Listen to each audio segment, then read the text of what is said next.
الله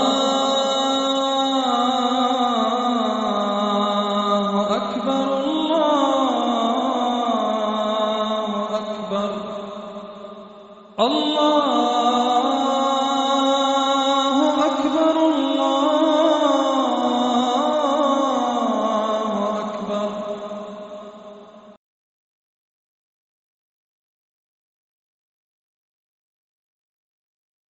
الحمد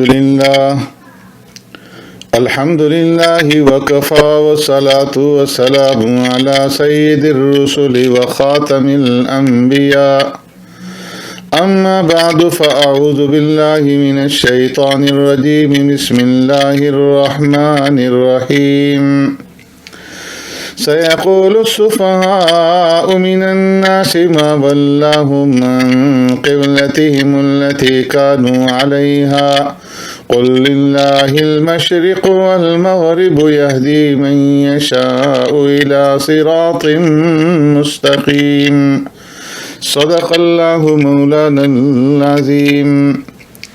معزز سامعین و ناظرین، دوسرے سپارہ سیقول السفہاء کی ابتدا تحویل قبلہ کے ذکر سے ہوتی ہے. پیارے پیغمبر صلی اللہ علیہ وسلم مدینہ منورہ تشریف لانے کے بعد تقریباً 16 ماہ تک بیت المقدس کی طرف منہ کر کے نماز پڑھتے رہے، لیکن اس دوران پیارے پیغمبر صلی اللہ علیہ وسلم کی دلی تمنا اور خواہش یہ تھی کہ کعبہ کو مسلمانوں کا قبلہ قرار دیا جائے، جو کہ ملت ابراہیمی کا ایک حصی اور ظاہری شعار تھا. پیارے پیغمبر صلی اللہ علیہ وسلم کی اس آرزو کی تکمیل یوں ہوئی کہ اللہ تبارک و تعالی نے تحویل قبلہ کا حکم نازل فرما دیا، اور جب تحویل قبلہ کا حکم نازل ہوا تو مشرکوں اور منافقوں نے بے بنیاد اعتراضات اٹھائے. ان اعتراضات اٹھانے والوں میں یہود جو ہے وہ پیش تھے. یہ لوگ بڑے تعجب کے ساتھ اور حقیقت میں عناد کی وجہ سے یہ کہتے تھے ما ولاہم عن قبلتہم التی کانوا علیہا، کہ انہیں کس چیز نے اس قبلے سے پھیر دیا کہ جس کی طرف رخ کر کے یہ پہلے عبادت کیا کرتے تھے. اللہ تبارک و تعالیٰ نے پیارے پیغمبر صلی اللہ علیہ وسلم کو حکم دیا کہ آپ فرما دیجئے کہ ساری سمتیں چاہے وہ مشرق ہو یا مغرب اللہ ہی کی ہیں. اللہ کو اختیار ہے کہ جس سمت کو چاہے قبلہ مقرر فرما دے. گویا یوں کہا گیا کہ ساری جہات اللہ رب العزت کی ملکیت ہیں، اور کسی بھی جہت کو دوسری جہت کے اوپر ذات کے اعتبار سے کوئی فضیلت حاصل نہیں ہے، اور نہ ہی کوئی جہت کوئی سمت خود قبلہ بننے کی صلاحیت رکھتی ہے، بلکہ وہ اللہ کے حکم سے قبلہ بنتی ہے. لہذا تحویل قبلہ کے بارے میں ان کے اعتراضات کی کوئی حقیقت نہیں ہے. ان آیات کے مطالعے سے اللہ تعالیٰ کے ساتھ پیارے پیغمبر صلی اللہ علیہ وسلم کا حسن ادب بھی ظاہر ہوتا ہے کہ آپ صلی اللہ علیہ وسلم شدت اشتیاق اور انتظار وحی میں بار بار آسمان کی طرف نگاہ اٹھا کر کے دیکھتے تھے، مگر تحویل قبلہ کا سوال نہیں کرتے تھے کہ شاید اللہ کا فیصلہ اور اس کی رضا کچھ اور ہو. شاید اسی مناسبت سے اللہ تبارک و تعالیٰ نے تحویل قبلہ کا حکم دینے کے فوراً بعد اہل ایمان پر اس نعمت عظمیٰ کا جو ہے وہ اظہار فرمایا. اللہ تبارک و تعالیٰ نے اہل کتاب کے بارے میں بیان فرمایا کہ یہ آقا نامدار سرور کائنات رحمت دو عالم صلی اللہ علیہ وسلم کے نبی برحق ہونے کو جانتے ہیں، اور آپ کو اس طرح سے پہچانتے ہیں جس طرح کہ اپنی اولاد کو پہچانتے ہیں، مگر حق کو چھپانے کی مرض میں مبتلا ہیں. اس لیے آپ صلی اللہ علیہ وسلم کے اوپر ایمان نہیں لاتے. پھر اللہ تبارک و تعالیٰ نے اس کے بعد کما ارسلنا فیکم رسولا منکم سے بعثت نبوی کے مقاصد بیان فرمائے ہیں کہ آپ صلی اللہ علیہ وسلم کی بعثت کے جو مقاصد ہیں ان میں سے تلاوت آیات اور تزکیہ نفوس اور کتاب کی تعلیم، اور چوتھا مقصد جو ہے وہ حکمت کی تعلیم ہے۔ یہ مضمون قرآن کریم کے اندر مختلف مقامات پر اللہ تبارک و تعالیٰ نے بیان فرمایا ہے۔ اس کے بعد اسلام کے لیے جانی اور مالی ہر قسم کی بڑی سے بڑی قربانی کے لیے تیار رہنے کا حکم دیا گیا کہ اللہ کے راستے میں جانی قربانی دینے کے لیے بھی تیار رہو اور مالی قربانی بھی، اور جو لوگ جانی قربانی دیتے ہیں انہیں مردہ مت کہو، بل احیاء، بلکہ وہ زندہ ہیں لیکن تم اس کا شعور نہیں رکھتے۔ پھر حج اور عمرہ کے موقع پر کیے جانے والے اعمال، خصوصاً صفا اور مروہ کی سعی کے بارے میں ذکر کیا گیا کہ یہ شعائر اسلام میں سے ہے۔ ان الصفا والمروۃ من شعائر اللہ۔ زمانہ جاہلیت میں صفا اور مروہ پر بت رکھے ہوئے تھے، تو مسلمان ان کا طواف کرنے سے بچتے تھے۔ اس شبہ کو دور کرتے ہوئے فرمایا کہ صفا اور مروہ کی سعی یہ شعائر اسلام میں سے ہے، لہٰذا ان کا طواف کرنے میں کوئی حرج نہیں ہے۔ پھر اللہ تبارک و تعالیٰ نے ان فی خلق السماوات والارض سے آسمان اور زمین کی تخلیق اور دن رات کی ترتیب اور انسانی نفع کے لیے پانی میں چلنے والی کشتیاں، بادل، بارش، زمین سے نکلنے والے پھل، سبزیاں، اور اللہ تبارک و تعالیٰ کی وحدانیت کے عقلی دلائل کا ذکر فرمایا ہے۔ اللہ کے مقابلے میں معبودان باطل کے ماننے والے قیامت کے دن پچھتائیں گے اور ایک دوسرے سے برات کا اظہار کریں گے، مگر جہنم سے کسی طرح بھی بچ نہیں سکیں گے۔ پھر اللہ نے قرآن کریم کی اتباع کی تلقین دی ہے اور فرمایا کہ قرآن کے مقابلے میں اپنے آباء و اجداد کی اندھی تقلید مت کرو۔ اور پھر اللہ تبارک و تعالیٰ نے پاکیزہ اور حلال کھانے کا جو ہے وہ حکم دیا ہے۔ فرمایا کہ انما حرم علیکم المیت والدم ولحم الخنزیر وما اہل بہ لغیر اللہ۔ مشرکین اپنی طرف سے کچھ چیزوں کو حلال سمجھتے تھے اور کچھ چیزوں کو حرام۔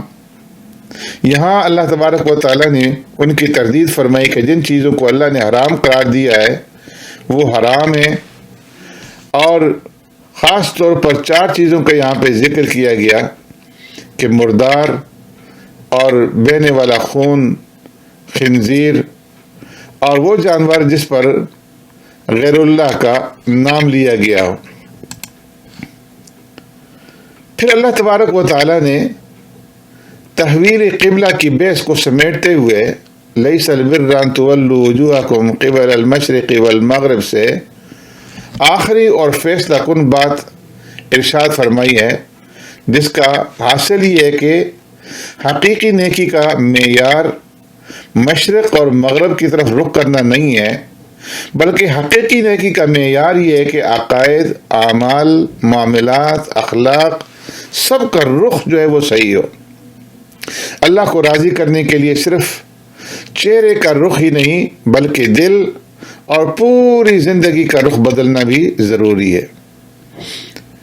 اس آیت کریمہ کو علماء کرام نے بڑی اہمیت دی ہے اور اس سے کم و بیش 16 قواعد جو ہے وہ اخذ کی ہیں۔ اس آیت کریمہ سے یہ ثابت ہوتا ہے کہ دین اسلام میں چند ایسی مذہبی رسوم کا نام نہیں ہے جنہیں عبادت خانوں میں اور خانقاہوں میں ادا کیا جاتا ہے، بلکہ اس دین کا تعلق زندگی کے ہر شعبے سے ہے۔ یہ ہر جگہ انسان کے ساتھ رہتا ہے، گھر میں بھی، بازار میں بھی، مسجد میں بھی، مدرسے میں بھی، سیاست میں بھی، حکومت میں بھی، تجارت اور معاشرت میں بھی، مسلمان کی ہر جگہ نگرانی کرتا ہے اور مسلمان پر لازم ہے کہ وہ ہر قدم اٹھاتے وقت اسے دیکھ لے۔ اس آیت کریمہ کو آیت بر کہا جاتا ہے، اور اس کے بعد جو مسائل اور احکام بیان کیے گئے ہیں انہیں ابواب بر کہا گیا ہے۔ پہلے اجمالی طور پر اللہ تبارک و تعالیٰ نے نیکی کے اصول بتائے، اور اس کے بعد اس کی جو تفصیلات ہے کا ذکر کیا ہے۔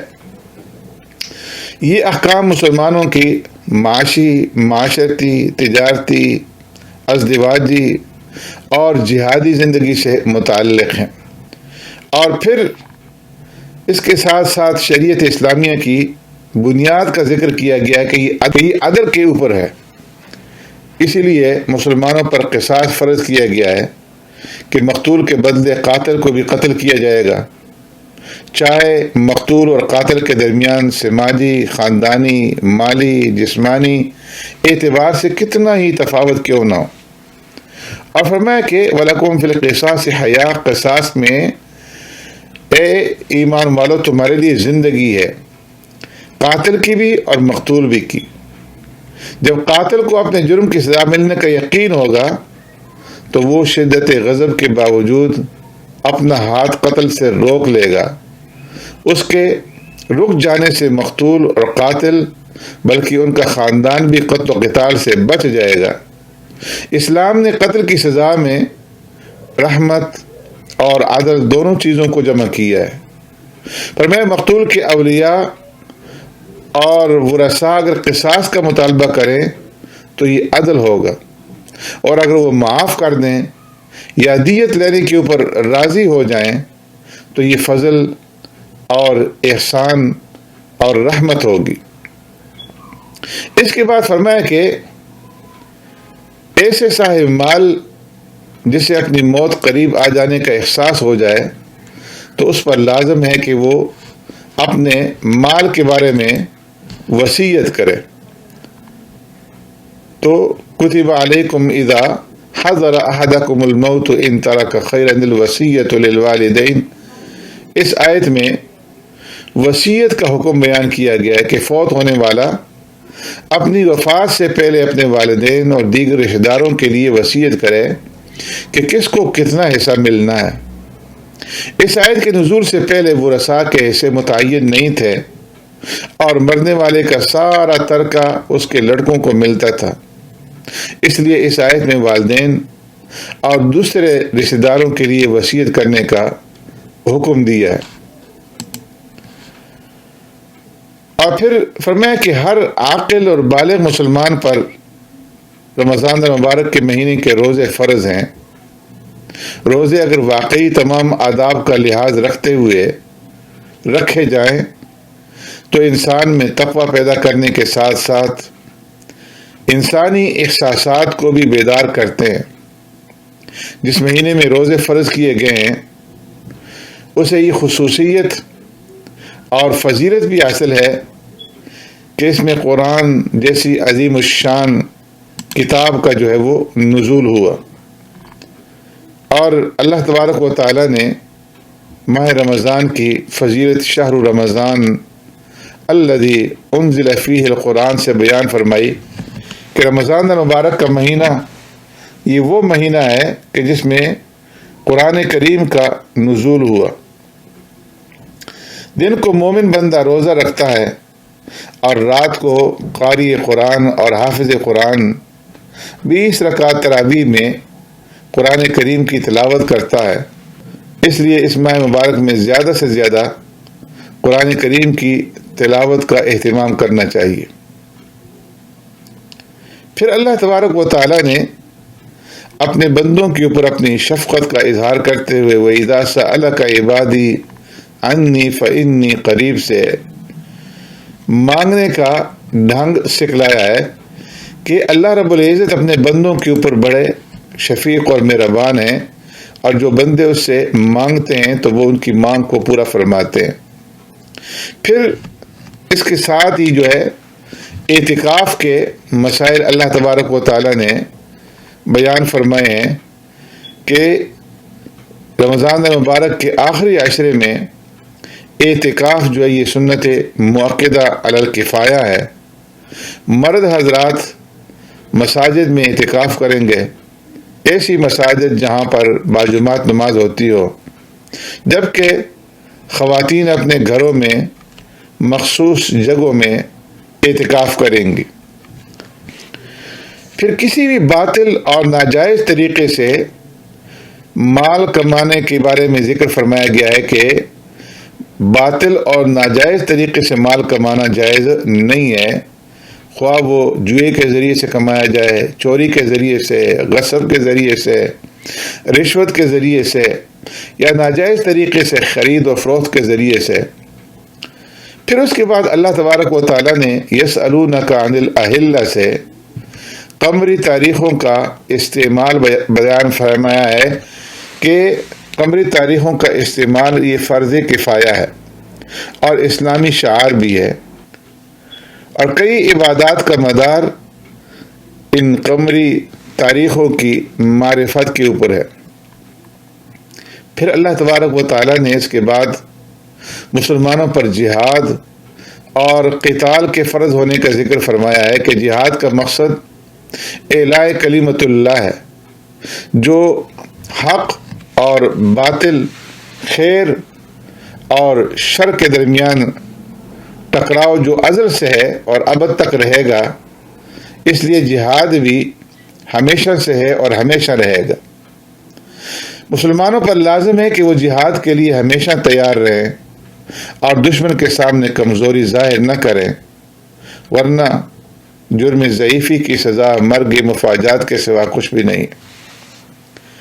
پھر اسلام کے ارکان میں سے ایک اہم رکن حج کا ذکر فرمایا ہے. اللہ تعالیٰ چاہتے ہیں کہ پوری دنیا سے مسلمان سال میں ایک بار مساوات کا عملی مظاہرہ کرتے ہوئے بلد حرام مکہ مکرمہ میں جمع ہوں اور وہاں اس کے بتائے ہوئے طریقے کے مطابق حج کے مناسک اور اعمال ادا کریں.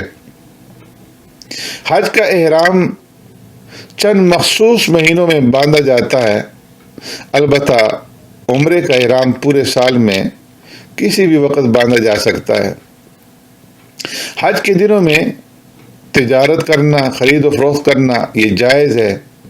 زمانہ جاہلیت میں مشرکوں نے بہت ساری رسوم اور بدعات کا اضافہ کر لیا تھا. ان میں سے ایک یہ تھی کہ قریش مزدلفہ میں ہی ٹھہر جاتے اور میدان عرفات میں جانا اپنی توہین سمجھتے تھے. اس لیے انہیں حکم دیا گیا کہ وہ بھی عام لوگوں کی طرح عرفات جا کر کے وہاں سے واپس آئیں اور اپنے لیے کوئی الگ تشخص ثابت نہ کریں. اسی طرح مشرکین مینا میں جمع ہو کر کے آباء و اجداد کے مفاخر جو ہے وہ بیان کیا کرتے تھے. انہیں کہا گیا کہ وہ آباء و اجداد کے مفاخر بیان کرنے کے بجائے اللہ تبارک و تعالیٰ کا ذکر کریں.